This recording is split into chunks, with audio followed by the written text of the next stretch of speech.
Aloha, General Chemistry. Acids and bases are a very important topic in chemistry, so we'll spend several videos on this topic. I like to color my acids red and my bases blue. In this video, we'll discuss some chemical properties of acids and bases and also how we like to define acids and bases. Let's start with the properties. Acids have a sour taste, such as grapefruit. Tastes very sour. It's hard to eat more than one of them, but if you like grapefruit, you're kind of into that, I guess. Lemons and oranges are also acidic and taste sour. But other, even stronger acids, like hydrochloric acid, if you were to taste that, it would taste sour, and then it would burn you. Acids will dissolve many metals. Alkali metals and alkaline earth metals are easily dissolved. So lithium, sodium, potassium, alkali earth metals are dissolved in many acids, and alkaline earth metals are also too, magnesium and calcium. Other even more heavy and precious metals such as copper and silver are dissolved by certain acids. Nitric acid will dissolve silver and copper. It's pretty difficult to dissolve gold, but if you have the right mixture of acids, I believe certain percentage of hydrochloric and nitric acid will even dissolve gold. So they will dissolve metals. They will also burn you immediately. And if you have a beaker of a strong acid like hydrochloric acid and you put your finger in there, right away, ow! So it burns you immediately. Acids have a low pH and they turn litmus red. Bases, on the other hand, have a bitter taste, such as soap. I don't know if you've ever had your mouth washed out with soap. I certainly have when I was younger. It tastes very awful, so that's a bitter taste. And foods can also have a bitter taste. I can think of kale, tastes awful. But bases taste bitter. Bases are also slippery. So you have a base and you touch it, it feels very slippery on your finger. And if it's a strong base like sodium hydroxide, the reason it's slippery is because what it's actually doing is it's peeling away your skin. Okay, your skin's peeling away. And so maybe after 5 or 10 seconds, that slippery feeling turns into a burning sensation. So delayed burn. They still burn you though, just delayed. Bases have a high pH and they turn litmus blue. What is litmus? Litmus is a collection of dyes extracted from lichens, which are like an algae fungus that grows on trees or stumps or something. So you go out into the woods, you find some old stump, some nasty fungus growing on the side of it, and you might be able to extract out the litmus dye from it. And what you do is you coat that on a piece of paper and you use it as an acid-base indicator. So here's a piece of litmus paper which has that collection of dyes coated on there and dried, and you can use it to perform the litmus test. So the litmus test tells you what kind of solution you have. So if you have a beaker of hydrochloric acid, and you put your piece of litmus paper in there, it colors it bright red, and that tells you that it's an acid. If it's a base, like sodium hydroxide, on the other hand, litmus paper will turn blue, and that tells you it's a base.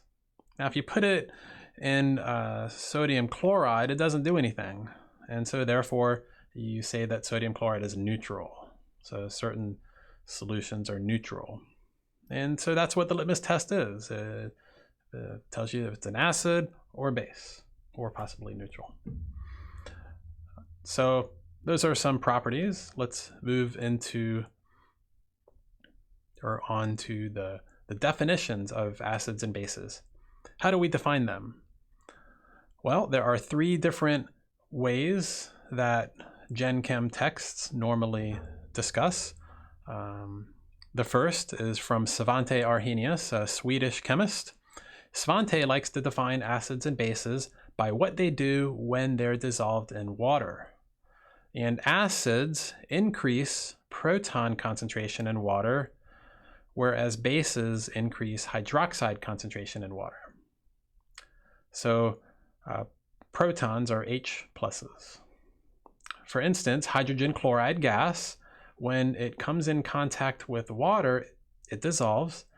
So you have aqueous hydrochloric acid, as it's called now. And hydrochloric acid in solution likes to dissociate into its positive protons and negative chloride ions. And so there you go. There's your protons in water. So this stuff increases the proton concentration in water. Sodium hydroxide, on the other hand, is a solid white powder, and it will dissolve in water to form aqueous sodium hydroxide, which, like any ionic compound does, dissociates into its positive cations and negative anions. And in this case, the negative anions are the hydroxide ions. So this is a base because it increases hydroxide concentration in water. Bronsted, I think his name is Johannes Bronsted, he's a Danish chemist. He defines acids and bases by what they do when they react with each other. So you have to have acids and bases coming in contact with one another. And then by what they do, you can identify which one's the acid and which one's the base. An acid is a proton donor and a base is a proton acceptor. So if you put two chemicals together and one of them gives a proton to the other one, the one that's donating the proton is the acid and the other one is the base. We call these types of reactions acid-base neutralization reactions. For example, hydrochloric acid and sodium hydroxide, they will react to form sodium chloride and water. If you take a look at the ions in solution, hydrochloric acid is dissociated as H pluses and Cl minuses. Strong acids like to do this. They like to release all of their protons in water. So all of the HCl is in the form of H pluses separated from the Cl minuses. So here's your acid, and sodium hydroxide looks like this. Your sodium pluses are separated from the hydroxide minuses. Now if you mix these two together, all of these ions are now floating around together, and what happens is the H plus combines with the OH minus to form the water molecule. So looking at it like this, the HCl is the acid because it is giving the proton to the OH minus. This guy contains the proton and it's being donated, and this one contains the hydroxide, which is accepting that proton. So the chemical which has the proton to donate is the acid, and the chemical which has the species which is accepting the proton is the base. You can see the products are sodium and chloride, and then the water molecule. This is a common acid-base reaction. Acids react with bases to form salt, in this case sodium chloride salt, and water. The last one is from Gilbert Lewis. Gilbert Lewis is an American chemist, and he defines acids and bases by what they do when they react with each other, but in a more general way than Bronsted does. Lewis defines acids as electron pair acceptors and bases as electron pair donors. If we look at the net ionic reaction for the neutralization reaction right here, you get rid of the spectator ions, the chloride and sodium. You get rid of those and you're just left with the H plus and the OH minus. Okay, these are combining together to form water. Drawing the Lewis structures for these, the hydroxide ion contains a lone pair of electrons which is being donated over to the proton which is accepting that electron pair. And after the reaction, you have the bond there. So this is the Lewis base because it's donating the electron pair to form the bond between this and the hydrogen, which is accepting the electron pair. So that's the acid. Okay, so this is a Lewis acid base reaction. Another example would be between boron trifluoride and ammonia. Boron trifluoride, here's its Lewis structure, and here's ammonia's Lewis structure. And the product, the nitrogen is bonded to the boron through a bond. And the way that happens is the lone pair on the nitrogen is being donated over to the boron, which is accepting that lone pair. So there must be some sort of empty orbital on the boron in order to accept that electron pair from the nitrogen. So this is a base because it's donating, and this is an acid because it's accepting it. Notice that there is no H plus in this reaction. Okay, but this is still a Lewis acid base reaction according to Lewis. A quick note before we get too much further in acids and bases. Protons in solution are always associated with a nearby water molecule. And so to acknowledge that, we write an H plus in aqueous solution as H3O plus. So sometimes you'll see an H plus in solution like this, and sometimes you'll see it like that. They're basically the same thing. I mean, technically you call this a proton and that's a hydronium, but really they're the same thing. And I'll use the two interchangeably. Something else regarding Bronsted neutralization reactions. What are conjugate acid-base pairs? When a proton is being transferred from one chemical to another, you should be able to identify the conjugate acid-base pairs. Let's take a look at the case where hydrochloric acid is dissociating in water. Remember, hydrochloric acid likes to separate into its protons and chloride minuses. But remember that those protons are associating with the nearby water molecule. So to show hydrochloric acid dissociating and the proton combining with the nearby water molecule, we can represent it all in this chemical equation right here. And you can see that HCl in solution, and there's the nearby water molecule. And after this guy dissociates, it splits apart into its protons and chlorides. The proton attaches to the water molecule, and that converts into the hydronium ion, the H3O plus. And after this loses the proton, you're simply left with the chloride minus.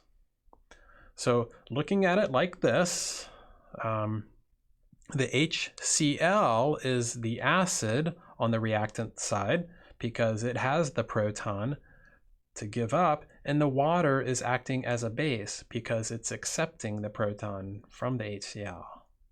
So this is your acid, it's giving up the proton, and this is your base, it's accepting the proton. Now after the reaction, the water has accepted the proton, it is now H3O plus, and we call this the conjugate acid of that base.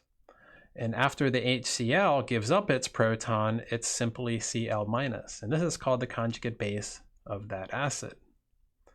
So there are two conjugate pairs, these two and those two. Really, a conjugate pair always has an acid form and a base form. So the one with the proton is the acid form within the pair, and without the proton is the base form within the pair. So this is a pair, this has the proton, that's the acid, and this is the base. This is another pair. The only difference between these two is this does not have the proton, so we call that the base, and that one has the proton, that's called the acid. You know, technically you use the term conjugates on the product side and you take them away on the reactant side, but really it's a conjugate acid base pair. So this is a pair and that's another pair. Now one more thing I want to point out about water.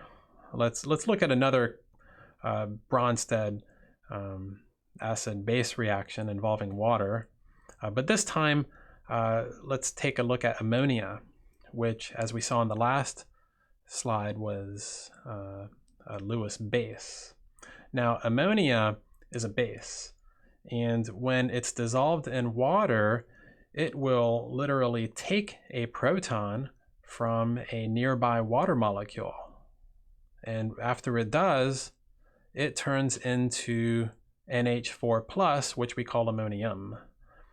So ammonia reacts with a water molecule. It takes a proton from the water molecule. It accepts a proton. So it's acting as a base. And after it accepts the proton, there it is. So this is the conjugate acid of ammonia. Now here, water is acting as an acid because it's giving the proton to ammonia. So water, after it loses its proton, turns into the hydroxide ion. So this is the conjugate base of water. So again, there are two pairs. This one, this pair right here, the acid in the base form, and that pair right there. Since water can act as both an acid or base, we describe that as amphoteric. And if you look around, you can find some other amphoteric species out there. Sometimes they'll accept protons, and other times they'll donate protons. It depends on the conditions. So those are the three definitions: Arrhenius, Bronsted, and Lewis. Here's an interesting tidbit of information. If you have an Arrhenius acid, that implies that you also have a Bronsted acid, which implies that you also have a Lewis acid. What I'm trying to say here is all Arrhenius acids are also Bronsted acids, and all Bronsted acids are also Lewis acids. But the opposite is not true. So a visual way to think about this is Arrhenius acids are a subset of Bronsted acids. Every Arrhenius acid is also a Bronsted acid, but there's a few Bronsted acids which are not Arrhenius acids. Okay, and then all Bronsted acids are Lewis acids, but there are a few Lewis acids which are not Bronsted acids or Arrhenius acids. So let's examine this a little bit further and see if we can find a few examples of one that lies in this region, maybe that region, and maybe that region. So here's the diagram again, and I'll remind you what the three definitions are. Arrhenius acids, this is like the smallest category. These are the ones that increase the proton concentration in water. We discuss these a lot in general chemistry, especially when we get into the concept of the pH in a next video or a couple videos from now. So Arrhenius acids give you protons and water. Bronsted acids, which is a little bit bigger group, these are discussed in neutralization reactions, and the Bronsted acids are the chemicals that are donating the protons within that reaction. And we discuss these in general chemistry quite a bit as well. Lewis acids are the biggest category, and these are discussed in organic chemistry quite a bit. And Lewis acids are electron pair acceptors. So let's discuss an acid in this category right here, which would be all three. Okay. For example, let's dissolve HCl in water. Now, hydrogen chloride is a gas, and when it comes in contact with water, it does dissolve, and now we call it hydrochloric acid. So hydrochloric acid in solution likes to dissociate into the positive protons and the negative chloride anions. So there you go. You have your protons, and they are in water, so it is an Arrhenius acid. Now,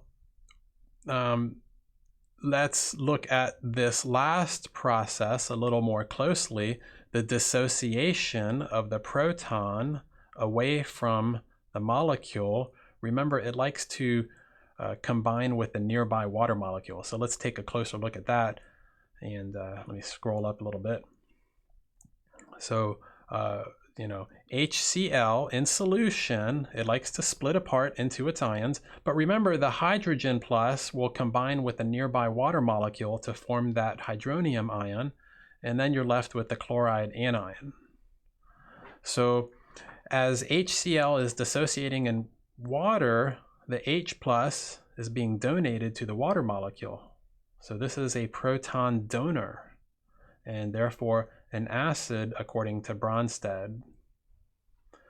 If we examine the net ionic reaction for this process right here, so you get rid of those spectator ions, you got the proton over here and the water molecule right there. The water molecule has the electron pair, which is being donated over to the proton, which is accepting that electron pair.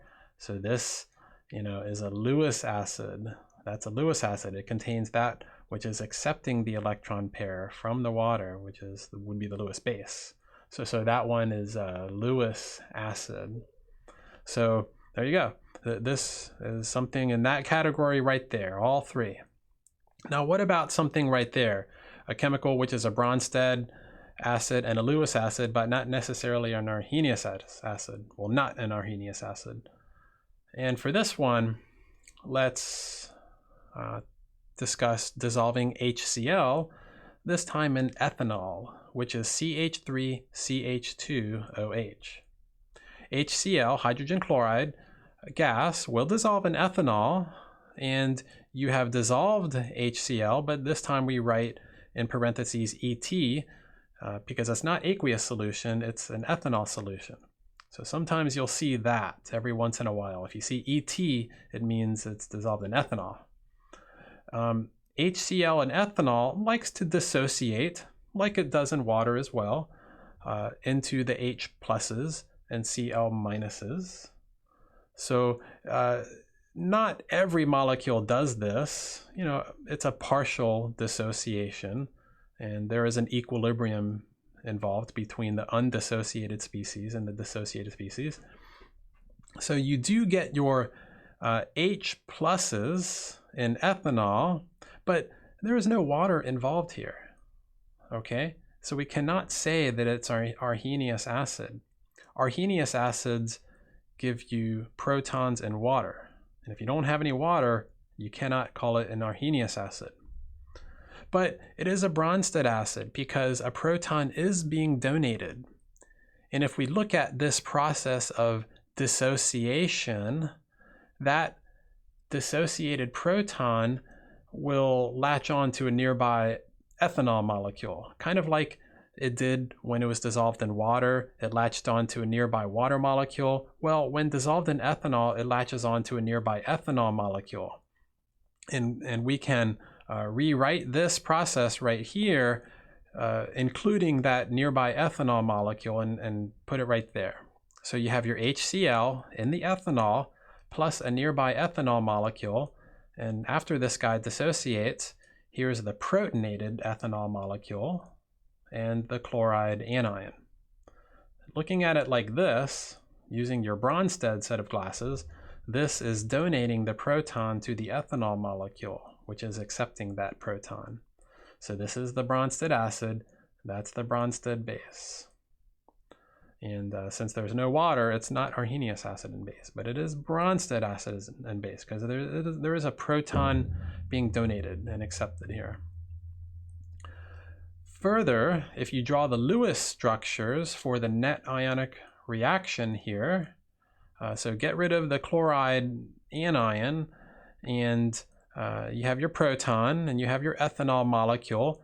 As this is combining with the ethanol molecule, it's that lone pair on the oxygen atom again, of the ethanol molecule this time, which is being donated to the H+, which is accepting that electron pair in order to form the bond.